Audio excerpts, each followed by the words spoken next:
It's June 4, and today in Philippine history, Francisca Tirona was born in Imus, Cavite in 1886. She came from a family deeply rooted in education and public service. Her parents, Guillermo Tirona and Jacoba Paredes, were both school teachers. Remember Daniel Tirona, the man who publicly insulted Andres Bonifacio during the Tejeros Convention in 1897? Tito ni Francisca yon, kapatid ng papa niya. Her grandfather, Ildefonso Tirona, once served as Gobernadorcillo of Imus. I found her ancestry up to both her grandparents from her baptismal certificate.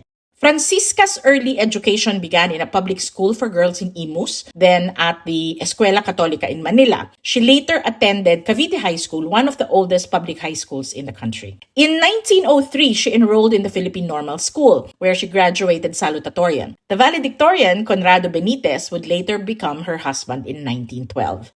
Francisca's heart was always in teaching. She began her career at Manila High School and later moved to Sampaloc Elementary School. Over time, she took on various supervisory roles, but her dream was much bigger. She envisioned a school dedicated solely to the education of women.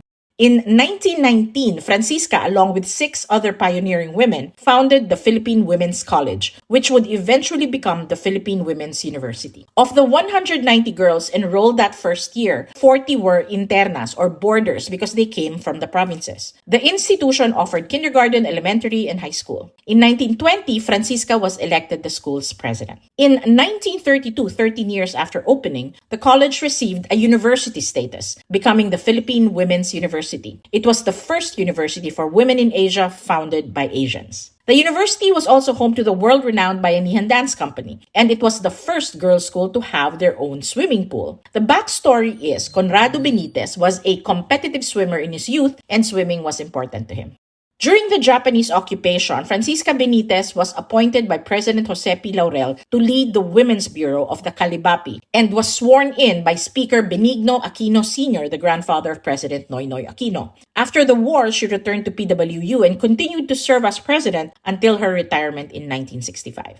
Francisca wasn't just an educator, she was a civic leader and suffragette. She helped establish several organizations focused on women and children, including Gota de Leche, the Asociación de Damas Filipinas, and the Civic Assembly of Women in the Philippines, which later became the National Council of Women of the Philippines. She passed away from a heart attack and complications from heart disease and diabetes in 1974 at the age of 88. NHCP installed historical markers at PWU, at the house in Imus where she grew up, and at the home she shared with her husband. These are meant to honor her enduring contributions to Philippine education and civic life. Francisca's husband, Conrado Benitez, also left a remarkable legacy as a writer, politician, educator, and one of the framers of the 1935 Philippine Constitution. Together, they had 4 children, among them Elena Benitez, who became a senator. Their descendants include Jolly Benitez, a technocrat during the Marcos era, and Marco Alfredo Benitez, the current president of PWU. The Benitez couple's family home, the Miranila mansion in Cubao, Quezon City, still stands today. Declared a heritage house by the NHCP, it now serves as a museum that keeps the memory of their contributions alive. Francisca Tirona-Benitez was more than a pioneering educator. Her family laid the foundation for successful careers in public service, education, and civic leadership. Her life reminds us that when we invest in education and values formation, we don't just shape individuals. We help shape the next generation. O, diba? Meow meow.